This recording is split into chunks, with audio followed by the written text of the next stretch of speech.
Jangan lupa di-subscribe, like, dan terima kasih atas dukungannya. Mari kita mulai cerita sebelumnya. Pernikahan dadakan dengan CEO. Bab 26. Pada saat ini, barisan mobil mewah perlahan mendekatinya. Salah satunya adalah sebuah mobil Rolls-Royce, yang merupakan mobil pribadi Stefan. Mobil mewah itu diparkir di pinggir jalan. Stefan menurunkan kaca jendela, dan ketika melihat pria yang memiliki bekas luka di wajahnya itu, dia memanggil, "Daniel, apa yang kamu lakukan di sini?" "Aku turun untuk membeli barang, tapi nggak sangka, mobilku tergores." "Kamu nggak tahu siapa yang menggores mobilmu?" Stefan refleks berkata, "Perlu bantuanku untuk menemukan orang yang menggores mobilmu itu?" Enggak, aku sudah minta nomor teleponnya. Tunggu mobilku diperbaiki baru minta ganti rugi." Di Mambera, nggak ada yang bisa kabur dariku. Daniel Lumanto kembali ke mobil, menyalakan mobil, dan berkata kepada Stefan, "Ayo pergi." Mendengar perkataan pria itu, Stefan menaikkan jendela mobilnya dan tidak mengatakan apa-apa lagi. Segera setelah itu, beberapa mobil mewah itu melaju pergi. Hari berlalu dengan cepat. Dalam sekejap mata, hari sudah sore lagi. Ketika murid-murid sedang di sekolah sedang kelas malam, Olivia awalnya ingin pergi ke dapur untuk menyiapkan makan malamnya dan Junia, tetapi dia mendapat telepon dari kakaknya. "Olive, kakak sudah memikirkannya seharian, tapi tetap nggak ada jalan keluar. Jadi, kakak terpaksa memberitahumu." "Kakak, ada apa?" "Tadi pagi waktu pergi belanja, kakak mendorong kereta Russell dan nggak sengaja melecetkan sebuah mobil Maybach. Biaya perbaikan mobil mewah seperti itu pasti mahal. Kakak sudah menghitungnya, semua tabungan pribadi kakak mungkin nggak cukup untuk membayarnya. Kakak sudah bilang ke kakak iparmu, tapi dia malah memarahi kakak. Dia juga bilang, kakak yang buat masalah, jadi dia nggak akan membantuku membereskan masalah ini." Hati Olivia menegang ketika mendengarnya. Dia buru-buru bertanya, "Kak, jangan panik dulu. Berapa biaya yang dibutuhkan untuk memperbaiki mobil itu?" "Kakak juga belum tahu. Pemilik mobilnya meminta nomor telepon kakak dan bilang akan meminta ganti rugi nanti, setelah mobilnya diperbaiki. Kakak, selama kakak dan Russell baik-baik saja, kita pasti akan membayar berapapun biaya yang diperlukan untuk memperbaiki mobil itu. Aku akan meminjamkannya pada kakak. Jangan khawatir." Odelina tercekat, "Olivia, kakakmu ini nggak berguna. Bisa-bisanya membuat masalah seperti ini. Kak, kakak kan nggak sengaja melakukannya. Jangan sedih. Uang itu bisa dicari, asalkan kalian baik-baik saja." Setelah menghibur kakaknya, Olivia berkata kepada temannya, "Junia, aku harus pulang." "Oke." Junia tahu sesuatu terjadi pada Odelina, jadi dia mendesak temannya untuk pulang lebih dulu. Olivia bergegas pergi ke rumah Odelina dan menghibur kakaknya sepanjang malam. Dia baru pulang larut malam. Ketika pulang dan masuk ke rumah, dia mendengar suara Stefan yang dingin bertanya, "Kenapa malam sekali pulangnya?" Sambil menutup pintu, Olivia menjawab, "Sesuatu terjadi pada kakakku." Ekspresi dingin Stefan sedikit melembut. Dia bertanya dengan nada datar, "Apa yang terjadi dengan kakakmu?" "Waktu lagi belanja tadi pagi, dia mendorong kereta Russell dan nggak sengaja menabrak sebuah mobil mewah yang diparkir di pinggir jalan. Badan mobil itu tergores. Butuh banyak uang untuk memperbaikinya. Kakakku nggak bekerja dan nggak punya penghasilan dalam beberapa tahun ini. Dia khawatir dia nggak akan mampu membayar uang perbaikan mobil itu." Mendengar itu, Stefan mengejapkan matanya. Apa jangan-jangan kakak iparnya ini yang menabrak mobil Daniel? Mobil apa yang ditabraknya? Apa biaya untuk memperbaikinya mahal? Tanya Stefan dengan pelan. "Kakakku bilang mobil Maybach. Badan mobilnya tergores, jadi pasti mahal. Dia tidak tahu harus berbuat apa. Dia tidak tahu berapa banyak uang yang harus direlakan untuk mobil Maybach itu." Lanjut cerita bab 27. Stefan tidak berbicara lagi. Orang yang menggores mobil milik Daniel adalah kakak iparnya yang belum pernah dia temui. "Pak Stefan, sudah malam, aku mau masuk ke kamar dulu untuk istirahat." Meski dia sudah selesai menenangkan kakaknya, dalam hatinya masih belum yakin. Dalam hati Olivia juga ikut terpengaruh. Setelah dia mengatakan kalimat tersebut, perempuan itu masuk ke dalam kamar. Stefan seperti ingin mengatakan sesuatu tetapi perempuan itu sudah terlanjur masuk ke dalam kamar. Sebenarnya bunga-bunga di balkon itu juga akan dirapikan oleh perempuan itu besok. Akan tetapi kenapa Stefan merasa ada sesuatu yang salah di dalam hatinya? Seperti dirinya berharap untuk mendapat pujian karena baru saja melakukan sesuatu yang baik. Pak Stefan, pintu kamar kembali terbuka. Olivia berdiri di depan pintu kamarnya dan bertanya, "Kamu beli mesin cuci? Berapa harganya?" 2 unit mesin cuci totalnya 14 juta. Olivia membandingkan harga mesin di rumah kakaknya dan merasa mesin cuci yang dibeli oleh Stefan harganya masih masuk akal. Oleh karena itu dia tidak mengatakan apapun lagi. "Olivia." Stefan memanggilnya lagi di saat perempuan itu hendak menutup pintunya. "Masalah kakakmu bisa diselesaikan. Bilang saja sama aku kalau uang kalian nggak cukup, aku bisa meminjamkannya untuk kakakmu." Olivia mengucapkan terima kasih dengan tulus. "Pak Stefan, terima kasih. Tunggu biaya perbaikannya selesai baru kami lihat uang kami cukup atau enggak. Kalau masih kurang, aku akan mewakili kakakku untuk pinjam denganmu."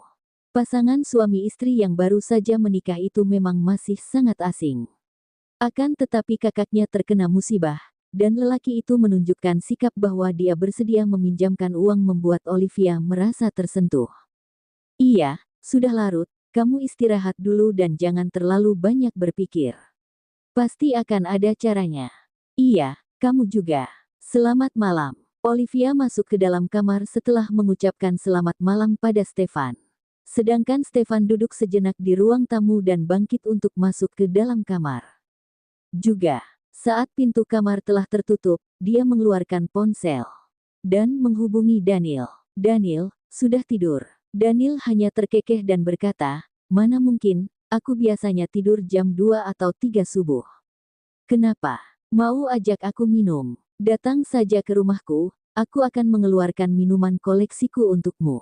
Servis mobil kamu kena biaya berapa banyak?"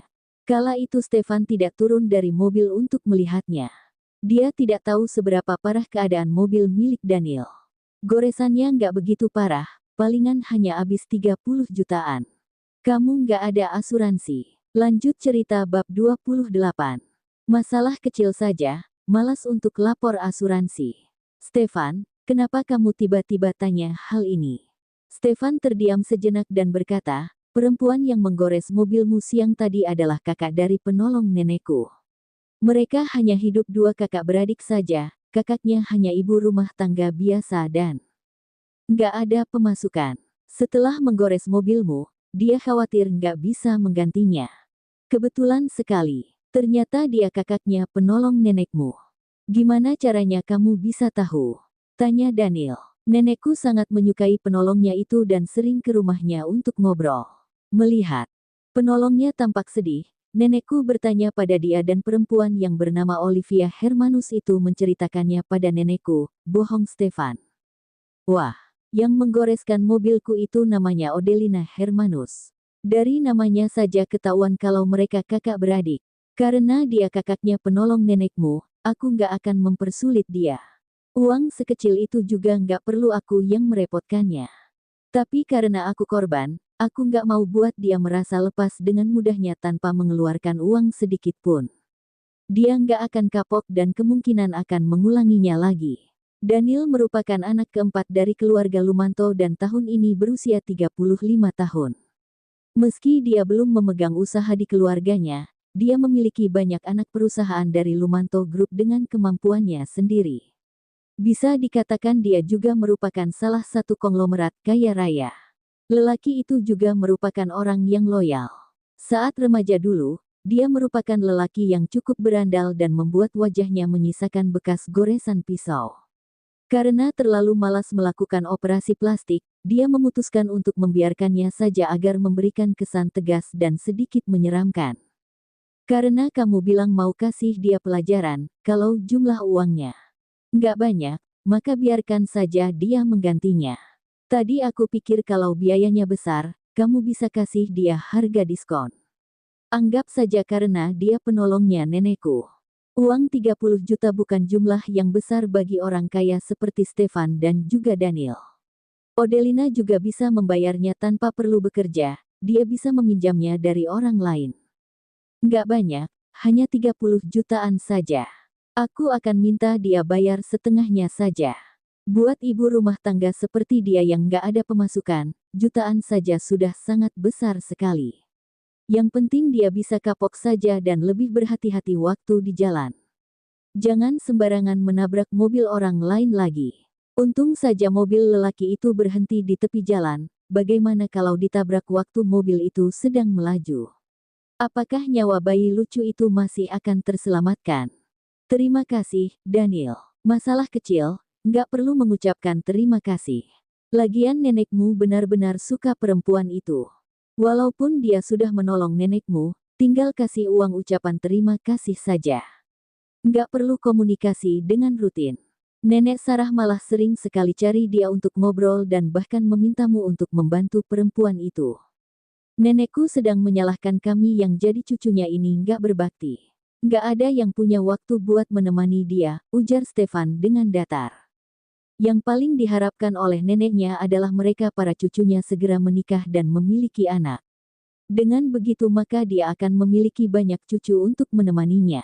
Bahkan neneknya mengatakan pada mereka bahwa akan menghadiahkan uang 100 miliar kalau melahirkan anak laki-laki dan 10 triliun kalau anak perempuan.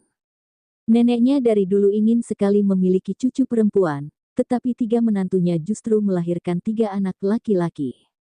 Dia hanya bisa berharap para cucunya memberikannya cicit perempuan. Daniel terdiam sesaatan berkata, semua orang tua pasti seperti itu. Nenek aku juga setiap hari kejarin aku untuk segera menikah. Kami semua sampai jenuh dan gak ingin pulang. Tapi waktu nenekku pergi, satu persatu dari kamu tiba-tiba kangen dengan kebawelannya yang minta kami menikah.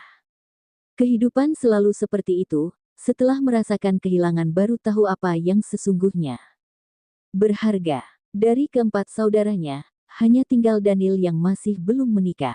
Semua orang selalu bertanya tentang kapan dirinya akan menikah. Wajar kalau kamu diminta menikah terus. Kamu sudah berusia 35 tahun, kalau digenapin berarti sudah umur 40. Kalau masih nggak menikah, kamu akan jadi kakek-kakek waktu anakmu lahir. Bisa-bisa waktu kamu bawa anakmu keluar, orang lain kirain kamu bawa cucu. Kalimat Stefan tersebut mengandung ledekan tersirat. Sebenarnya kalau bukan karena Stefan jenuh dengan pertanyaan sang nenek ditambah keinginan untuk berbakti dari diri lelaki itu, Stefan juga tidak akan menikah dalam waktu yang begitu cepat. Rencananya adalah menikah setelah berusia 35 tahun. Meski sekarang dia sudah menikah, Stefan juga belum merasa yakin untuk menghabiskan hidupnya bersama dengan Olivia. Seperti yang dia katakan pada nenek, dirinya masih memerlukan waktu untuk mempertimbangkan sifat Olivia. Apakah perempuan itu pantas untuk membuatnya memberikan seluruh kasih sayangnya? Daniel terbahak dan berkata, ya sudah, aku tinggal merawat anakku seperti merawat cucuku saja. Stefan terdiam mendengar ucapan Daniel. Lanjut cerita bab 29. Olivia tidak bisa tidur dengan tenang. Sepanjang malam dan kerap bermimpi buruk. Keesokan harinya, perempuan itu terlihat tidak begitu sehat. Dia melakukan kegiatannya yaitu menjemur pakaian yang kemarin malam selesai dicuci di balkon. Perempuan itu baru menyadari bahwa di balkon sudah terpasang kawat besi panjang khusus untuk menjemur. Balkon yang begitu besar juga terdapat berbagai jenis tanaman. Rata-rata dari tanaman tersebut sudah bermekaran dengan indah. Fokus Olivia seketika langsung tertuju pada barisan pot bunga yang ada di sana. Setelah selesai menjemur semua pakaian, dia memasang rak bunga yang baru saja dibeli kemarin dan menata pot bunga tersebut ke atas rak. Setelah sibuk sesaat, Olivia merasakan ada yang tengah mengawasinya. Dengan cepat dia membalik tubuhnya dan bertemu dengan sepasang mata hitam dan tajam milik seseorang. Sudah menikah selama beberapa hari membuat Olivia mulai terbiasa dengan sikap Stefan yang dingin. Pagi, Pak Stefan, sapa Olivia. Pak, bunga-bunga ini bagus, kamu benar-benar hebat sekali melakukan sesuatu, puji perempuan itu lagi. Segala urusan yang diserahkan pada lelaki itu pasti akan diselesaikan dengan sempurna. Dengan tenang Stefan menjawab. Lain kali kalau ada sesuatu yang nggak bisa diselesaikan, kamu tinggal bilang sama aku saja. Bagi Stefan, semua hal yang diserahkan Olivia padanya merupakan masalah kecil. Oke, jawab Olivia sambil tersenyum dan melanjutkan kegiatannya menyusun bunga-bunga tersebut. Kamu beli bunga-bunga ini di toko apa? Bunga-bunga ini dirawat dengan sangat baik. Aku mendatangi banyak sekali toko bunga, nggak ingat lagi nama tokonya apa saja, bohong Stefan. Olivia mengangguk dan tidak bertanya lagi. Yang penting apapun yang lelaki itu lakukan, Olivia cukup merasa puas. Hari ini kamu beli sarapan apa? Pertanyaan lelaki itu membuat Olivia teringat tentang sarapan. Dia bergegas mengeluarkan ponselnya untuk melihat jam. Ternyata sudah pukul 7 lewat, dia langsung bangkit dan dengan wajah tidak enak berkata, Pak Stefan, pagi ini aku lupa beli sarapan, untungnya masih sempat dibeli. Kamu beres-beres dulu, aku turun beli makan. Kamu mau makan apa? Aku nggak pemilih, kamu yang tentukan saja, kata Stefan. Meski Stefan pemilih, dia juga tidak boleh cerewet jika berada di tempat Olivia. Kalau tidak maka akan ketahuan karena makanan yang disukai semuanya memiliki harga yang selangit.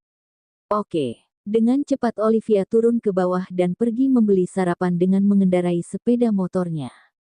Tidak butuh waktu lama bagi perempuan itu untuk kembali ke rumah. Perempuan itu membeli sarapan sederhana dan tidak begitu berat. Olivia membeli 2 porsi pangsit kukus, 2 gorengan dan juga 2 gelas susu kacang kedelai. Stefan memandangi sarapan yang dibeli oleh perempuan itu, tetapi tetap tidak bisa menyantap sarapannya. Olivia tidak menyadari sikap lelaki itu. Perempuan itu meletakkan sarapannya di atas meja dan langsung menyantap sarapannya. Setelah itu dia kembali lagi ke balkon dan menyusun bunga-bunganya. Setelah hening sesaat, Stefan baru mengulurkan tangannya dan mengambil gorengan yang dibeli Olivia untuknya. Rasanya sedikit berminyak, tetapi lumayan enak. Apakah makanan ini bersih? Sudahlah, jarang-jarang makan tidak akan membuatnya sakit. Saat ini Stefan menyesali kenapa dirinya menyembunyikan identitasnya yang merupakan Tuan Muda Aditama dan memilih menjadi seorang yang biasa saja. Sungguh sangat sulit. Olivia. Lanjut cerita bab 30. Pak Stefan, ada apa? Olivia yang berdiri di depan balkon menyahut panggilannya. Lelaki itu menggigiti gorengannya sambil melangkah ke balkon. Kamu nggak perlu terlalu khawatir tentang masalah yang menimpa kakakmu. Mobil yang digores oleh kakakmu itu merupakan salah satu mobil milik klien penting perusahaanku. Kemarin malam aku kepikiran jadi langsung menghubungi Pak Daniel. Dia bilang biaya servis mobilnya 30 jutaan. Walaupun sekarang perempuan itu semangat menyusun bunga, Stefan tetap bisa menangkap bahwa semangat Olivia sedikit berkurang. Terlihat sekali kalau perempuan itu kurang tidur, alasannya tentu saja masalah kakaknya. Olivia mendongak menatap lelaki yang tengah menggigiti gorengannya. Dalam hatinya dia berkata bahwa ternyata Stefan bukan orang yang pemilih dan tidak ribet. Gimana caranya kamu yakin kalau dia adalah mobil milik klien perusahaan kalian? Tanya Olivia. Kakaknya saja bahkan tidak tahu nama pemilik mobil tersebut, hanya tahu kalau pemiliknya memiliki postur tubuh yang tinggi tegap dan di wajahnya terdapat bekas sayatan pisau. Kedengarannya saja sudah sangat mengerikan sekali. Kemarin siang Pak Daniel ke kantor kami, aku sendiri yang melayani dia. Waktu lihat keadaan mobilnya yang baret, aku langsung tanya ke dia. Kata Pak Daniel ada seorang perempuan yang bawa bayi menggores mobilnya dengan kereta bayi. Waktu kemarin kamu cerita ke aku langsung kepikiran apa mungkin menjadi sebuah kebetulan. Jadi aku langsung telepon Pak Daniel. Kakakmu namanya Odelina. Katanya Pak Daniel ada minta nomor ponsel kakakmu dan mau menghubunginya setelah selesai servis mobil untuk minta ganti rugi. Olivia yang baru selesai merapikan satu pot bunga langsung menegakkan tubuhnya dan berkata, nama kakakku Odelina. Kalau gitu berarti memang kebetulan sekali. Pak Stefan, kata Pak Daniel biaya servis mobilnya beneran 30 jutaan. Uang segitu kakaknya masih sanggup membayarnya. Aku tanya dia dan dia menjawabku seperti itu. Terdengar helaan napas penuh lega dari Olivia dan setelah itu dia berkata, baguslah. Pak Stefan, terima kasih sekali. Kakak beradik itu khawatir harus mengganti rugi dengan nominal selangit. Setelah mengetahui biaya servis mobil hanya 30 juta saja membuat Olivia seketika merasa matahari di atas sana terasa sangat indah. Di waktu yang bersamaan dia juga merasa bahwa lelaki yang menikah kilat dengannya ini ternyata merupakan orang yang hebat dan bisa diandalkan. Meski mereka awalnya saling tidak kenal, lelaki itu selalu membantunya jika Olivia menceritakan kesulitannya. Entah mengapa mendadak Olivia merasa dirinya telah memiliki sebuah sandaran. Jangan sungkan. Perasaan Stefan juga ikut bahagia ketika melihat perempuan di depannya ini menghela napas penuh lega. Tiba-tiba terdengar nada dering dari ponsel milik Olivia. Perempuan itu bergegas mengeluarkan ponselnya dan menerima panggilan yang ternyata dari Odelina. "Kak, aku baru saja mau telepon kakak. Aku kemarin malam ada ceritain masalah kakak ke adik ipar kakak ini. Dan kebetulan sekali kalau pemilik mobil itu adalah salah satu klien dari kantornya. Stefan bantu aku tanyakan pada pemilik mobil kalau biaya servisnya 30 jutaan. Kak, kakak bisa membayarnya." Olivia nyaris tidak bisa tertidur sejak kemarin malam karena masalah kakaknya ini, apalagi Odelina yang merupakan pelaku utamanya. Kalau di saat dia masih bekerja dan pendapatannya tinggi, sudah pasti dia tidak perlu mengkhawatirkan hal tersebut. Namun sayangnya sekarang Odelina hanya ibu rumah tangga biasa tanpa pendapatan sedikit pun. Suaminya juga memarahinya sebagai pembuat masalah dan mengatakan tidak ingin membantunya membayar uang tersebut. Hal tersebut tentu membuatnya jauh lebih frustasi dibandingkan adiknya. "Aku masih bisa bayar kalau biayanya segitu. Uang yang biasanya kamu minta kakak simpan sebagian dari bulanan yang kamu kirim masih cukup untuk menutupinya. Kakak telepon kamu juga untuk mengatakan masalah ini. Pemilik mobil itu ada kirim pesan ke kakak jam 2 subuh tadi. Dia kasih kakak nomor rekening dan minta kakak untuk kirim 18 juta. Kakak langsung telepon kamu waktu baca pesannya, biar kamu nggak khawatir." Kelihatannya Pak Daniel itu nggak minta kakak buat ganti rugi secara keseluruhan. Sepertinya ini semua karena adik iparnya sehingga membuat Daniel hanya menagih sebagian biaya servis padanya. Mendadak kesan Odelina pada adik iparnya ini menjadi meningkat. Dia tertimpa musibah dan suaminya sendiri hanya sibuk memarahinya, bahkan suaminya mengatakan bahwa ini menjadi urusannya saja. Biarkan saja ini menjadi urusan mereka masing-masing dan sang suami tidak mungkin membantunya membayar biaya tersebut. Lelaki itu meminta Odelina untuk cara sendiri. Cerita bersambung.